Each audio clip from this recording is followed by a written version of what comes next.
The hospital clock ticked 2:47 p.m. when the nurse finally wheeled me to the discharge area.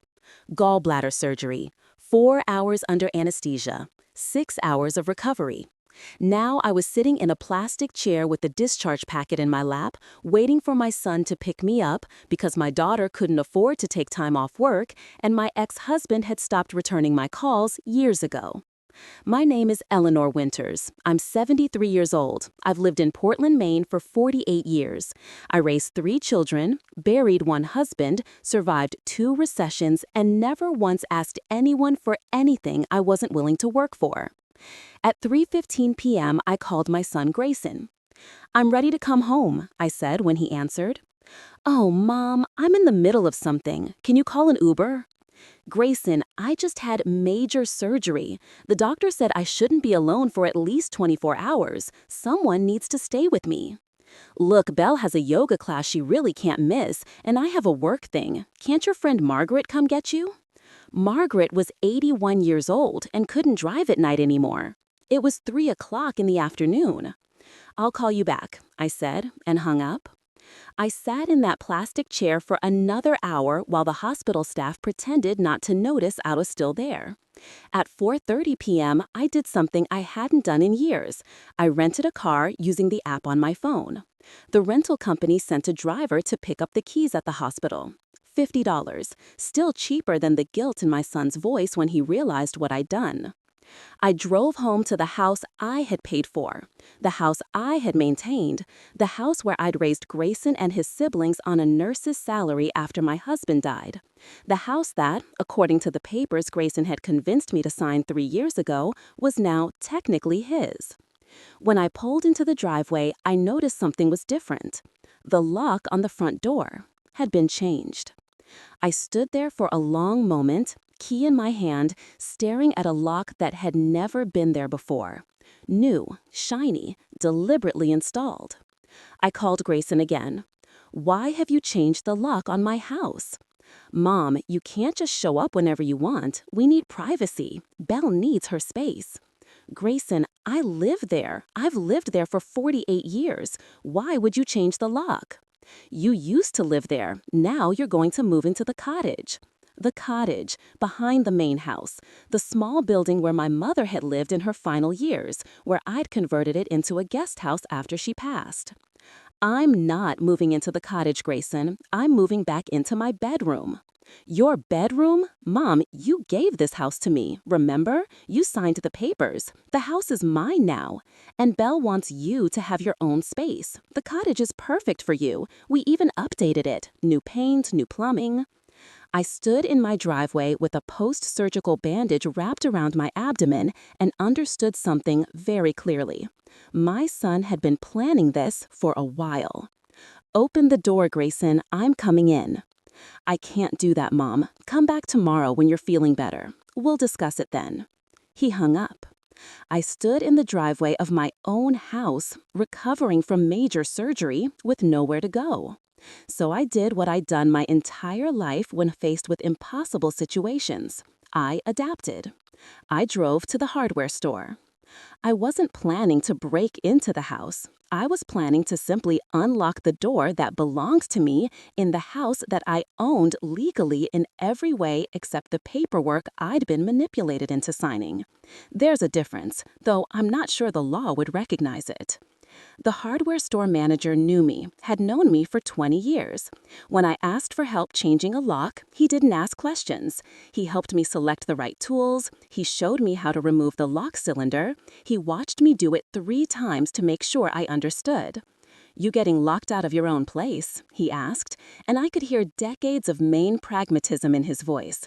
The kind of pragmatism that doesn't judge, just helps you solve the problem. "Something like that," I said. It took me 45 minutes to change the lock back. My hands were shaking, partly from the pain medication still in my system, partly from rage. By 6:30 p.m., I had a new lock installed, matching keys in my pocket, and legal right to be in my own home again. I opened the door. The house smelled wrong. Unfamiliar perfume. Grayson's cologne mixed with something I didn't recognize.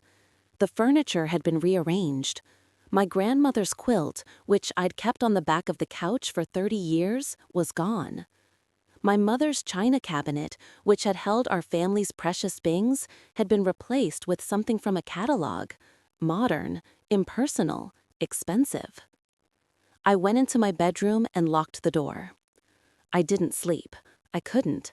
I was too busy understanding what had happened while I wasn't paying attention, while I was working, while I was raising my children, while I was being a good mother and a good ex-wife and a good employee and a good friend.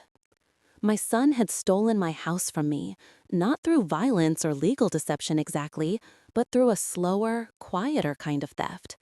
He'd asked me to sign papers when I was tired. He'd explained them to me in complicated language that I half understood. He told me it was for tax purposes, for estate planning, for my protection. What he'd actually done was transfer the deed to himself, a deed I hadn't looked at carefully, a deed I'd trusted him to explain correctly. And once he had the deed, he had the power to change locks, the power to tell me where I could live, the power to treat my home like it was his home and I was an inconvenient guest. At 7 a.m., Grayson knocked on my bedroom door. "Mom, you can't be in here. Open up." I didn't open up. "Mom, this is ridiculous. Come out and we'll talk about this." I didn't come out. He left. I heard his car start. I heard him drive away. I assumed he was going to get a locksmith or a lawyer or someone who could actually force me out of the home I'd built with my own 2 hands. What I didn't expect was what I did next. I called my lawyer. Not a lawyer Grayson had recommended, not a family lawyer he might have already influenced, but Elizabeth Chen, a woman I'd known for years, a woman who represented clients in complex property disputes. I told her everything. I sent her photographs of the deed. I sent her copies of the papers I'd signed. I explained the situation clearly and completely. "How do you want to proceed?" she asked. "I want my house back." "The legal situation is complicated," she said carefully. "You signed the deed over to him. That's usually fairly ironclad. But there are circumstances where a deed can be challenged. If there's evidence of undue influence, or if you can demonstrate that you didn't understand what you were signing, or if there's fraud involved." He told me it was for taxes. "Did he specifically tell you that you were transferring ownership?" "He said it was for the estate, for planning purposes. He made it sound temporary, like a legal maneuver that would help with my taxes." "Did he give you a copy of the deed?" "I think so, but I didn't read it carefully. I trusted him." "That trust," Elizabeth said gently, "might be your strongest legal argument. Because if he deliberately misled you about what you were signing, that's fraud, and fraud can void the deed." I felt something crack open inside my chest. Not just anger, not just betrayal, but the specific kind of pain that comes from understanding you've been deliberately manipulated by someone you loved. "What do I need to do?" I asked. "First, don't leave that house. Second, don't let him change the locks again. Third, document everything. Every conversation, every text, every piece of evidence that shows he knew he was misleading you." So I stayed. I stayed in the bedroom of the house I'd paid for and maintained and lived in for 48 years. I documented everything. I took photographs of the locks. I saved every text message. I recorded every phone call where Grayson tried to convince me to leave. "You can't live here anymore, Mom," he said on day 3. "Belle is very upset. This is causing her anxiety." "Belle should be upset," I replied, "because she's married to a man who stole from his elderly mother." "I didn't steal anything. You gave me the house." "You manipulated me into signing a deed under false pretenses. That's theft, Grayson. That's elder fraud." "It's not fraud if you signed the papers." "It's fraud if you lied about what they meant." That's when I told him I was going to sue him. That's when I told him I'd already contacted a lawyer. That's when everything shifted from family conflict to legal battle. He called my lawyer the next day. His own lawyer, apparently. someone expensive from Portland, someone who specialized in property disputes. They wanted to settle, they wanted to avoid court, they wanted to find a compromise. But there was nothing to compromise on. It was my house or it wasn't. And if I let Grayson keep it based on a fraudulently obtained deed, then what message was I sending? That if you lie well enough, if you manipulate convincingly enough, you get to keep what you've stolen? I couldn't live with that message, so I said no to every settlement offer. I said I wanted the deed reversed. I said I wanted my house back, and I wanted an apology, and I wanted my son to understand what he'd done. That's when things got ugly. Grayson and Belle started making noise, real noise. They hired a PR person. I didn't know such things existed, but apparently they did. And started telling people that I was unstable, that I'd had surgery and wasn't thinking clearly, that I was a vindictive woman who was trying to ruin my son's life over a property dispute. They told this narrative to everyone, to my other children, to our extended family, to people at church, to friends. Some of them believed Grayson, some of them didn't. My daughter Rebecca called me and said, "Mom, what's happening? Grayson is telling people you're trying to steal his house." "I'm not trying to steal it," I said. "It was never his house. He stole it from me through fraud." "But you signed the deed." "Yes, because he lied to me about what it meant." Rebecca was quiet for a long moment. "Do you have proof of that?" "I'm working on it." The truth was, I was discovering that fraud is very hard to prove. Grayson had been careful. He hadn't sent me emails saying, "I'm going to lie to you about this deed." He hadn't left voice memos explicitly stating his deception. What he had done was cultivate a relationship of trust over 35 years and then weaponize that trust. My lawyer called me one afternoon and said, "We're going to need more than you say versus what he says. Do you have any witnesses? Anyone who was present when he explained the papers to you?" I tried to think back. When had he explained them? It was years ago. I'd been tired that day. I remember being tired. I remember signing things at the kitchen table while Grayson stood over me with coffee in his hand, looking at his watch, saying he had to get back to work. But there were no witnesses. There was just me and my memory and his denial. That's when I understood something terrifying. The very thing that made his theft possible, the privacy of family, the assumption of good faith, was also what made it impossible to prove. But I wasn't giving up. I hired a private investigator. Her name was Lisa Morales, and she was one of those women who has seen enough human deception that she doesn't flinch at anything. I hired her to find any evidence that Grayson had deliberately misled me. "What I'm looking for," I told her, "is any communication where he acknowledges understanding that I thought the deed was temporary. Any proof that he knew I didn't understand what I was signing." Lisa dug into emails. She interviewed people. She looked at Grayson's bank records, somehow, legally, or at least legally enough, and started documenting a pattern. What she found was that Grayson and Belle had been planning this theft for years. There were emails between them discussing my property value. There were emails where Belle suggested different ways to secure the house. There were communications with a real estate lawyer discussing the best way to transfer a property from an aging parent in a way that would be difficult to challenge. There was, in one particularly damning email, a line from Belle to Grayson. "Just tell her it's a tax thing. She won't understand the deed. Most people don't." That was the proof. That was the admission of deliberate fraud. Lisa brought me copies of everything. My lawyer reviewed them and said, "This is good. This is really good. This shows intent." We filed the lawsuit 3 weeks later. The lawsuit was brutal in ways I hadn't expected. Grayson and Belle fought back hard. They hired the most expensive lawyers they could afford. They deposed me for 8 hours, asking me repeatedly about my memory, about my mental state, about whether I was experiencing any cognitive decline. "Have you been diagnosed with dementia, Mrs. Winters?" "No."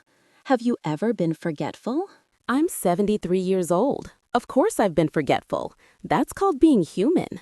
But you're claiming you can remember with perfect clarity a conversation from 3 years ago in which my client allegedly misled you about a property deed? I'm claiming my son deliberately lied to me about what he was asking me to sign. The details of the conversation have faded, but the fact of his deception has not. They questioned my financial situation. They suggested that I was motivated by money. They implied that I was a bitter ex-wife taking it out on my son. They made it seem, in their telling, like my entire lawsuit was the desperate grasping of an elderly woman who couldn't accept change. And it worked. Some people believed them. People at church stopped inviting me to things. My brother sent me a letter saying that I was destroying the family. My oldest friend of 60 years told me she couldn't choose sides, which was the same as choosing Grayson's side. But some people believed me too. My daughter Rebecca, my granddaughter, a few friends who knew me well enough to understand that I wasn't a vindictive person, but a woman who'd been wronged and was fighting back. The trial lasted 2 weeks. I testified for 3 days. Grayson testified. Belle testified. And she was very convincing when she talked about how much she loved my son and how awful it was to have his elderly mother fighting them on a simple property transfer. My lawyer presented the emails, Belle's email about how I wouldn't understand the deed, the communications with the real estate lawyer about transferring property from aging parents, the emails between Grayson and Belle discussing my house value with the careful tone of people planning an acquisition. Grayson's lawyer argued that email evidence was circumstantial, that emails could be misinterpreted, that there was no smoking gun proving deception. But there was. There really was. Just tell her it's a tax thing. She won't understand the deed. That was the smoking gun. That was Belle explicitly acknowledging a plan to deceive me. The judge took 3 weeks to deliberate. Then she ruled. The deed transfer was invalid due to fraudulent inducement. My son and his wife had deliberately misled me about the nature of the transaction in order to secure ownership of the property. The original deed, the one that showed the house in my name, was reinstated. My house was legally mine again. Grayson had to pay my legal fees. He had to pay court costs. He had to vacate the property within 30 days. I should have felt victorious. Instead, I felt sad in a way I still can't quite name. I changed the locks immediately. New locks this time, not the ones Grayson had installed. Something fresh, something that was entirely mine. I cleaned every room. I removed the furniture they'd brought in. I brought back my grandmother's quilt. I restored the china cabinet. I made the house mine again in every way that mattered. But the house felt different now. It wasn't the home I remembered. It was a place where I'd learned that my son was capable of betraying me. It was a place where I discovered that love doesn't always prevent theft, that family doesn't always mean loyalty. Grayson moved to Connecticut with Belle. He didn't call, he didn't apologize, he didn't acknowledge that what he'd done was wrong. As far as I can tell, he's convinced himself that I was the villain in this story, that I was the one who wronged him by fighting to keep my own house. My other children are divided. Rebecca stands with me. Michael, my youngest, thinks I should have settled and moved on. Sarah, my middle child, refuses to discuss it at all. My granddaughter, Rebecca's daughter, came to visit me 6 months after the trial ended. She was 17, old enough to understand complexity, old enough to understand that her uncle had done something wrong, but also human enough to be sad about it. "I miss him," she said, "even though I think what he did was terrible." "I know," I said. "So do I." "Does it get better, the sadness?" I considered the question carefully. "No," I said finally, "but it gets different. The sadness becomes part of your story rather than the whole story. You learn to live alongside it." 2 years after the trial, I received a letter from Grayson, the first communication I'd had from him in 2 years. The letter was short. "Mom, I've been in therapy. I've been thinking about what I did. I want you to know that I know I was wrong. I deliberately misled you about the deed. I did it because I was scared. Scared of money, scared of the future, scared that I wasn't capable of building my own life, so I thought I'd take yours instead. That's not an excuse, but it's an explanation. I'm not asking for forgiveness. I'm just asking you to know that I understand what I did now. I'm sorry. I read the letter 5 times. Then I called him. I got your letter, I said. Mom. He sounded like he had when he was young, like he was crying. I appreciate that you understand what you did. I appreciate the apology. I don't expect you to forgive me. No, you don't get to decide what I feel, I said, not unkindly. That's another form of control. I'll forgive you if I decide to, and in my own time. Okay, that's fair. But I want you to know something. I love you. I've always loved you. That doesn't mean what you did was okay. It doesn't mean I'm not angry. But love and anger can exist together. They do, in fact, exist together right now. He was quiet for a long moment. I'm starting over, he said. Belle and I are separated. I'm living alone. I'm going to therapy. I'm trying to figure out who I am when I'm not scared. That's good, Grayson. That's really good. I'd like to visit, if you'll let me. Not yet, I said, but maybe someday. I hung up before any of us could say anything else. I sat in the living room of my house, legally and morally and in every way that mattered, and cried. Not just for Grayson, but for the whole messy, painful reality of family. For the way we hurt the people we love and then have to find a way to forgive them. For the way forgiveness is not the same as trust. For the way healing is not simple or clean or complete. A year after Grayson called, he visited. We had coffee at a cafe in Portland. He looked different, older, more honest somehow, like he'd been carrying a weight and finally set it down. We talked about small things at first, his therapy, my health, the weather, the careful conversation of people who once knew each other intimately but had to learn each other again. Then he said, I've been thinking about the house, about what I did. Okay. And I want you to know that I've set up my will so that when I die, anything I have goes to you and to my siblings, not to Belle, even though we're going to try to make things work. I want to do something right for once. Grayson, you don't owe me anything. I know. I want to do it anyway. I'm 81 now.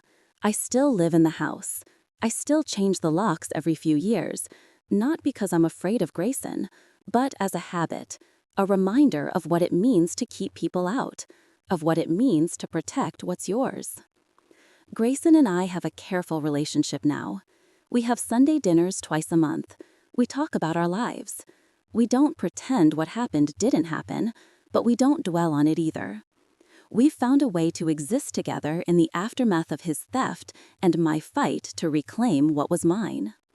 I think about that day often, the day I changed the lock in my driveway, the day I understood that my son had been planning to take everything from me, the day I decided that I wasn't going to let that happen. I think about what I learned. I learned that family doesn't always mean loyalty. I learned that love doesn't always prevent betrayal. I learned that sometimes the people closest to us are capable of terrible things. I learned that fighting for what's right is more important than keeping the peace. I learned that I'm stronger than I knew, that I can stand alone if I have to, that I can fight when I need to fight, and that there's no shame in that. Most importantly, I learned that reclaiming your life isn't just about fighting in court. It's about refusing to let someone else's theft become your identity. It's about moving forward while acknowledging what happened. It's about finding a way to love people who've hurt you without letting them hurt you again. I'm still here, in my house, in Maine, living my life on my own terms, just like I always have. And that, I think, is the best revenge of all.